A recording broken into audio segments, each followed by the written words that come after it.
بڑی علامتیں جو کہ بالکل خرق عادت کے انداز میں ہوگی، جن کا معاملہ جو ہے وہ آپ کے ناپ تول میں نہیں آ سکتا، آپ کی کیمسٹری فزکس اس کا جو ہے وہ نہیں کر سکتی ادراک ہوگا یہ قیامت کی۔ ان میں نمبر 1 کیا ہے؟ ایک بہت بڑا دھواں آئے گا، پوری دنیا کو لپیٹے گا۔ نمبر 2، دجال کا ظہور ہوگا، جو اپنی خدائی کا دعویٰ لے کر آئے گا اور بنوائے گا۔ اس کے ہاتھ میں ہو جائیں گے، قبضے میں ہو جائیں گے سارے ذرائع پیداوار کے۔ اس کی طرف بھی پہلا قدم اٹھ چکا ہو، ٹرپس کے نام سے معاہدہ ہو چکا ہے۔ کوئی ملک اپنا بیج پیدا نہیں کر سکتا ہو، یہ بیج ہم نے ڈیولپ کیے ہیں۔ ان کے ڈیولپمنٹ سے پہلے تم ایک ایکڑ سے کتنی گندم لیتے تھے، آج کتنی لے رہے ہو؟ کس بنا پر؟ جینیٹکس کا جو کام ہم نے کیا ہے اس کی بنا پر ہو رہا۔ ہاں تو ہمارا حق ہے، اس کی رائلٹی ہمارے پاس آنی چاہیے۔ لہذا صرف ان اداروں سے، ملٹی نیشنل سے خریدا جائے گا بیج، اور بیج بھی وہ دیں گے وہ کہ جس سے جو فصل اگے گی وہ بیج نہیں لا سکتی، وہ بیج کا کام نہیں کر سکتی۔ جیسے آپ کو معلوم ہے کہ آپ کے ہاں جو گوشت کھایا جاتا ہے مرغے کا، تو مرغا وہ جو ہے اس میں مرغا ہو یا مرغی ہو، اس کے اندر کوئی وہ کیفیت ہی نہیں ہے۔ ان کے انڈے جو ہے ان سے آپ بچے حاصل نہیں کر سکتے، ہے تو انڈا، دیکھنے کو تو انڈا ہے، لیکن وہ بنڈا جو ہے اس سے بچہ تو نہیں حاصل کر سکتے۔ ایسے ہی وہ گندم کا بیج دیں گے، نظر آئے گی گندم، لیکن اس کے اندر وہ صلاحیت نہیں ہے کہ اس سے جو فصل اگے گی اس کا نتیجہ جو ہے وہ بھی آپ لے سکیں۔ یہ ہونا ہے، اللہ جانے، قدم اٹھ رہے ہیں ادھر۔ پھر یہ ہے کہ دابۃ الارض، زمین سے ایک حیوان نمودار ہوگا، زمین شق ہوگی۔ ابھی میں کہہ رہا ہوں خرق عادت ہے، یہ چیزیں وہ نہیں ہیں جو ہماری کسی حساب کتاب میں جو باتیں پہلے آئی ہیں وہ تو حساب کتاب میں آ رہی ہیں، ساری سمجھ میں آ رہی ہیں، ساری چیزیں مشاہدہ ان کا ہو رہا ہے۔ لیکن یہ ہے کہ دابۃ الارض، یہ کہتے ہیں کہ کوہ صفا، اس میں تو نہیں ہے حدیث میں، کوہ صفا پھٹے گا اور اس میں سے ایک حیوان دابہ وہ ظاہر ہوگا، تو اسی لیے فرمایا ہے وَإِذَا وَقَعَ الْقَوْلُ عَلَيْهِمْ أَخْرَجْنَا لَهُمْ دَابَّةً مِّنَ الْأَرْضِ تُكَلِّمُهُمْ، تو ہم اندر سے پیٹ کے چیر کر زمین کے پیٹ کو ایک حیوان کو برآمد کریں گے جو انسانوں سے بات کرے گا، گفتگو کرے گا۔ نمبر 4، طلوع الشمس من المغرب، یہ بھی خرق عادت۔ سورج تو طلوع ہوتا ہے مشرق سے، غروب ہوتا ہے مغرب میں، لیکن اس وقت معاملہ الٹا ہو جائے، یعنی جو کائنات کے اندر جو گڑبڑ ہوگی کچھ سمجھ میں بات آتی ہے کہ یہ معاملہ جو ہے یہ تو اس پورے سولر سسٹم کو اگر بدل دیتے ہیں تو مشرق مغرب ہو جانا، مغرب مشرق ہو جانا، یہ بالکل سمجھ میں آنے والی بات ہے۔ اس کے بعد ہے عیسیٰ ابن مریم کا نزول، جس کے بارے میں آج میں نے گفتگو کی ہے تفصیل سے۔ یہ نزول ہونا ہے، یہ علامات قیامت میں سے حضور نے بیان فرمایا ہے، اور قرآن مجید کی جو اصطلاحات ہیں اس کے حوالے سے میں نص قطعی جو ہے وہ میں آپ کے سامنے رکھ چکا ہوں۔ پھر یاجوج ماجوج کا ایک معاملہ ہے، یہ میں ابھی اس وقت زیادہ اس پر بات نہیں کر سکتا۔ حضرت عیسیٰ علیہ السلام کے نزول کے بعد 2 کام ہوں گے، یہودیوں کا قلع قمع ختم، تمام یہود، ایک کام تو یہ ہونا ہے، اور نمبر 2 عیسائیت کا ختم ہو جانا۔ عیسائیت کی نفی کر دیں گے، بھائی میں تم مجھے خدا کا بیٹا بنائے بیٹھے ہو، میں تم خدا کا بیٹا نہیں ہوں، میں تو اس کا بندہ ہوں، رسول ہوں، میں نے تم سے کب کہا تھا کہ مجھے خدا کا بیٹا بناؤ۔ نمبر 2 یہ کہ وہ خنزیر کو قتل کر دیں گے، یعنی یہ تم نے خنزیر کب سے کھانا شروع کر دیا؟ میں تو تم کو نکاح اجازت دے کر گیا تھا، یہ تو شریعت موسوی میں حرام تھا، اب میں کہہ کر گیا تھا کہ یہی شریعت تم پر لاگو رہے گی، ہاؤ کم؟ تم نے کیسے یہ؟ آج بھی بہت سے رومن کیتھولکس جو ہے وہ سور نہیں کھاتے، وہ اس میں ہے ان کے اندر کچھ نہ کچھ بعض جو ہے جو حضرت عیسیٰ کی تعلیمات کا کچھ اثر ان کے ہاں ہے۔ میں تو ایک مرتبہ، یہ 1971 کی بات ہے، 4-5 دن کے لیے برسلز میں رکا تھا، اس لیے کہ وہاں مجھے ایک صاحب نے خط لکھا تھا کہ وہاں ایک نوجوان ہے، ابھی اس میں ایمان لایا ہے، اور اس کے کچھ مسائل ہیں، ہم کوشش کر رہے ہیں ان کے مسائل حل کریں، آپ بھی جا رہے ہیں۔ میں انگلینڈ جا رہا تھا تو واپسی پر آپ ان کے یہاں چند دن ٹھہرے، میں حیران ہوا۔ ویسے اس نے مجھے اپنے گھر ٹھہرایا نہیں، اس لیے کہ ماں باپ تو اس کے کرسچن تھے، اور پولیس کا چیف آفیسر اس کا باپ تھا، چیف آف پولیس فورس۔ اس نے مجھ سے 1 دن کھانے پہ بلایا، ویسے ہوٹل میں ٹھہرایا مجھے، اس نے کہا آپ اطمینان سے یہاں کھانا کھائیں، اس گھر میں نہ آج تک کوئی شراب کی بوند آئی ہے اور نہ ہی کوئی بوٹی آئی ہے سور کی۔ Roman Catholics. اب اکلوتا بیٹا تھا یہ عبدالعزیز، اس نے بعد میں رکھا، وان کینچر اس کا نام تھا، جو کہ اوریجنل تھا۔ پھر اس نے نام رکھا عبدالعزیز وان کینٹر، پرانا نام بھی بحال رکھا. نہایت ایک نہایت خوبصورت.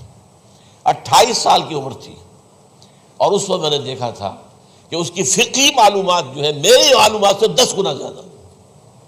اس کی وجہ کیا ہے؟ وہ گیا تھا موراکو میں ایز اے ٹیچر ملازمت کرنے، پیسہ کمانے. وہاں وہ مسلمانوں سے اس کا ہوا رفت ضبط ہوا، اسلام کی تعلیمات سامنے آئی، اسلام میں آیا. اب اکلوتا بیٹا ہے، اب ماں باپ جو ہے کرسچن کیتھولکس. جب وہاں سے واپس آیا تو پھر کہتے ہیں کہ ہمارے درمیان ایک معاہدہ ہے، وی آر لیونگ ٹوگیدر، لیکن یہ معاہدہ ہے ہم مذہب پہ بات نہیں کریں گے، بس باقی جو بھی ہے وہ ساتھ رہ رہے ہیں. لیکن میں حیران ہوا، مجھے معلوم نہیں تھا. اچھا اس کے بعد اس نے جب اسلام کا فیصلہ کیا تو اس کے سامنے سوال آیا کون سی فقہ اختیار کروں.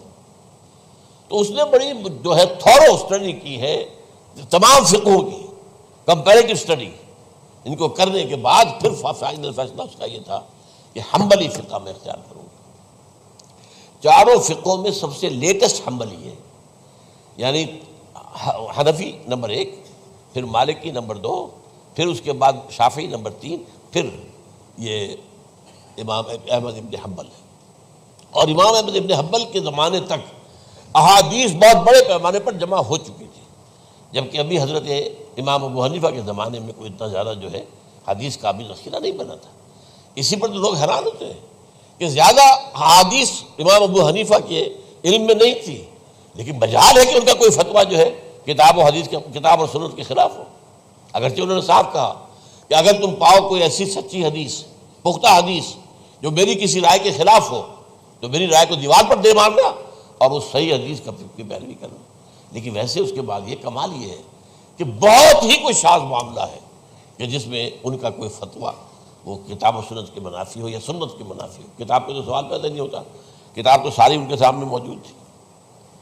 اس کے بعد یہ ہے کہ یاجوج ماجوج، اصل میں بتا رہا تھا آپ کو کہ جب عیسائیت بھی ختم ہو گئی، یہود ویسے ختم ہو گئے، استیصال ہو گیا، جڑ کٹ گئی. اب عیسائیت گویا کہ اسلام میں ضم ہو گئی. عیسائیت مذہب ختم، یہودی خود ختم. اب یہ طاقت کتنی ہو جائے گی؟ تقریباً 2/3 دنیا آ گئی. تمام اب عیسائی 2 ارب کے قریب ہیں، 1 ارب 90 کروڑ ہو گئے، یا مسلمان بھی 1 کروڑ 50-60 لاکھ ہیں. دونوں کو جوڑ لیجیے کتنے ہو گئے؟ 6 ارب کل آبادی ہے. لیکن اس کے بعد آتا ہے یاجوج ماجوج کا خروج. یہ یاجوج ماجوج میرے نزدیک چائنا اور رشیا ہے. ان کی مجموعی طاقت اتنی ہوگی اور یہ اس طرح آئیں گے ہر اونچائی پر سے اترتے ہوئے، پھسلتے ہوئے. جیسے 1962 میں جب وار ہوئی تھی بٹوین چائنا اینڈ انڈیا 1962 میں، تو وہ اس وقت کا نقشہ جو آج بھی اخبارات میں پڑھتا تھا تو یاد، waves after waves of Chinese soldiers were coming down the slopes of Himalayas. یہ تو وہ ہے نا جن کی تعداد کا کوئی حساب نہیں ہے. اور رشیا اور یہ مل کر جو ہے، میرا اندازہ یہ ہے کہ جب پہلے ملحمۃ العظمیٰ ہوگی وہ عیسائیوں اور مسلمانوں کے درمیان، اس وقت یہ دونوں پاورز نیوٹرل رہیں گی. لیکن غالباً یہ بات طے کر لیں گی کہ ویپنز آف ورلڈ جو ہے ماس ڈسٹرکشن، یہ استعمال مت کرنا. اگر یہ ویپنز آف ماس ڈسٹرکشن استعمال کرو گے تو ہم میدان میں آ جائیں گے. اس میں وہ جنگ جب ہو چکے گی، پھر حضرت عیسیٰ کو فتح حاصل ہو جائے گی، اور پھر یہ کہ یہودیت ختم ہو جائے گی، عیسائیت بطور مذہب ختم ہو کر اسلام میں ضم ہو جائے گا. پھر وہ 40 برس کا عہد حکومت ہے حضرت عیسیٰ علیہ السلام. لیکن جب یہ فتح ہو جائے گی ان پر، اب یاجوج ماجوج آئیں گے اور اتنی تعداد میں آئیں گے کہ بحیرہ طبریہ جو ہے اس کا سارا پانی پی جائیں گے. یہ تو اگر آپ کو کبھی اندازہ ہو یا کوئی آپ جانیں ان لوگوں کو جو ان چینیوں سے واقف ہیں، وہ کہتے ہیں زمین پر ہلتی ہوئی کوئی چیزوں سے وہ چھوڑی چھوڑ کے کھا جائیں گے. جہاں وہ جاتے ہیں ایز اے لیبرر، وہاں کے جو سارے کتے ہیں ختم، ساری بلیاں ختم، ہر شے، وہ جو سانپ کھاتے ہیں، ہر چیز کھاتے ہیں. اور یہ تمام ایسٹرن کنٹریز کے اندر ہوتا ہے. بڑی ڈیلیشس ڈشز ہیں یہ سانپ وغیرہ وغیرہ. اور یہ جس طرح کھا جائے، پانی پی جائے، ایک قطرہ نہیں رہے گا اس بار. تو پھر جو ہے اللہ تعالیٰ اس وقت جو ہے اس میں ایک ایسی بیماری پیدا کرے گا، یہ سب مر جائے. یہ معجزے سے ہوگا. یعنی ان کے اوپر فتح جو ہے وہ عام لڑائی کے ذریعے سے نہیں ہوگی، بلکہ اس کے اوپر فتح جو ہوگی وہ اللہ تعالیٰ سے ہوگی. ایک بیماری پیدا ہوگی، سب مر جائے گا. اور اس کے بعد اللہ تعالیٰ ایسے پرندے بھیجے گا بڑی لمبی لمبی گردنوں والے، وہ ان سب کو کھا جائیں گے، جیسے ہمارے یہاں گدھ ہوتے ہیں وہ ان کو صاف کر دیں گے۔ ورنہ تو یہ ہے کہ پوری دنیا کے اندر جو بدبو اور جو پیدا ہوتا معاملہ اس سے، تو اس نوع انسانی کی بقا ممکن نہیں تھی۔ ان کے خاتمے کے بعد پھر یہ ہوگا کہ حکومت اسلامی جو ہے پوری دنیا میں حضرت مسیح علیہ السلام کی ہوگی۔ 45 برس وہ رہیں گے، اسی میں وہ کہلن بھی آ جائے گا، وہ فی المہد و کہلن جو میں نے شروع میں بیان کیا تھا، اسی میں پھر یہ ہے کہ وہ شادی بھی کریں گے، ان کی اولاد بھی ہوگی، اور پھر ان کا انتقال ہوگا تو حضرت حضور صلی اللہ علیہ وسلم کے حجرے میں، وہیں پر جہاں حضور اور ابو بکر اور عمر رضی اللہ تعالیٰ عنہم دفن ہیں، وہیں پہ ان کو دفن کیا جائے گا۔ اور قیامت کے دن حضور فرماتے ہیں کہ میں اور یہ تینوں ساتھ نکلیں گے۔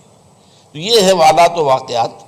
بہرحال اس میں یہ ہے کہ یہ نوٹ کر لیجئے کہ جہاں تک ہمارے ہاں آج کل کا معاملہ ہے، میرے نزدیک میں یہ کہنے پر مجبور ہوں، جو رفع و نزول مسیح کو نہیں مانتا وہ کم سے کم منکر حدیث ضرور ہے۔ میں اس سے کم کا فتویٰ نہیں دے سکتا۔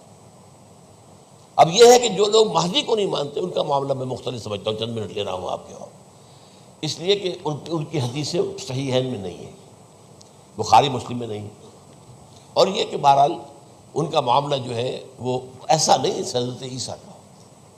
حضرت عیسیٰ کے آنے کا جو کچھ ہوگا وہ تو میں نے آپ کے سامنے بیان کر دیا، لیکن یہ ہے کہ حضرت مہدی ہمارے نزدیک اس میں خرق عادت کوئی ہے ہی نہیں۔ جیسے ہر صدی کے مجدد ہوتے ہیں، آخری صدی کے مجدد وہ ہوں گے، اور میرے نزدیک یہی آخری صدی ہے، اور اسی میں حضرت مہدی کا ظہور ہو جانا۔ سعودی عرب میں کوئی خانہ جنگی ہوگی کسی بادشاہ کے انتقال پر، اور پھر اس وقت یہ ظاہر ہوں گے، اس وقت ملک کے حالات کو سنبھالنے کے لیے لوگ ان کو زبردستی نکالیں گے، چھپے ہوئے ہوں گے ایک گھر میں۔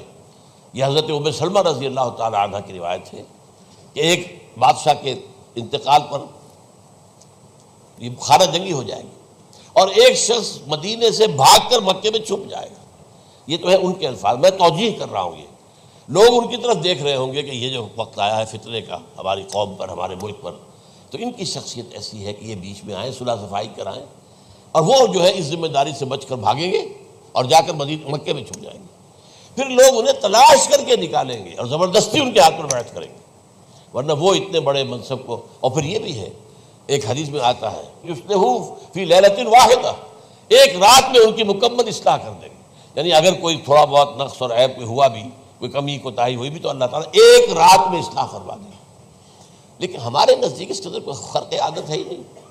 البتہ جو کہتے ہیں اہل تشیع، وہ خرق عادت ہے کہ ان کے 12ویں امام جو ہے وہ بچپن ہی کے اندر اس خوف سے کہ جو بنو عباس بادشاہ ہیں وہ ان کو قتل کر دیں گے، تو وہ ایک غار میں چھپا دیے گئے۔ اب وہ 1200 برس سے اس غار کے اندر چھپے ہوئے، اور اس کے بعد وہ ظاہر ہوگی، وہ امام مہدی ہوں گے۔ اس میں خرق عادت ہے، لیکن میں یہ کہتا ہوں کہ محض خرق عادت کی بنیاد پر ہم اس کی نفی نہیں کریں گے۔ کیوں؟ کیا ہم یہ نہیں مانتے کہ اصحاب کہف 300 برس تک سوئے رہے؟ یہ کیا عام بات ہے؟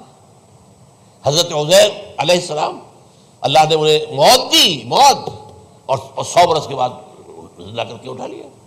تو خرق عادت حضرت عیسیٰ کو ہم اتنا بڑا خرق عادت مانتے ہیں کہ اٹھا کر آسمان پر، تیسرے آسمان کے اوپر ہیں، موجود ہیں، اب بھی ہیں۔ شب معراج میں تیسرے آسمان پر حضور کی ملاقات ان سے ہوئی۔ تو یہ خرق عادت کی بنیاد پر نفی نہیں ہم کرتے، ہو سکتا ہے، لیکن یہ کہ اس کے لیے ہمارے پاس کوئی دلیل نہیں، کوئی احادیث نہیں، کچھ نہیں، اس لیے ہم اس کو نہیں مانتے۔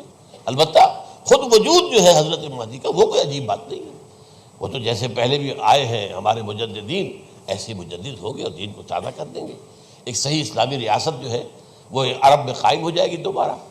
حضور نے فرمایا وہ عدل اور انصاف سے عرب کو اسی طرح بھر دے گا جیسے کہ وہ اس سے پہلے ظلم اور جور اور زیادتیوں کے سے بھری ہوئی ہوگی۔ تو یہ کام ہوگا، یہ تو مجدد کا کام ہوتا ہی ہے اس حوالے سے۔ لیکن بہرحال میں نے پھر بھی کہا کہ اگر احادیث کی کمزوری کی وجہ سے کہ صحیح عین میں نہیں ہے، اگر کوئی شخص انکار کرے تو مجھے کوئی اعتراض نہیں ہے، ٹھیک ہے۔ لیکن جو حضرت عیسیٰ کے رفع سماوی اور حضرت عیسیٰ کے نزول کا انکار کرتا ہے، وہ کم سے کم، میں انہیں اور آگے کوئی فتویٰ نہیں دیتا کہ وہ کافر ہو گیا یا یہ ہو گیا یا وہ ہو گیا، لیکن منکر حدیث کے لائن میں تو وہ لازماً کھڑے ہو۔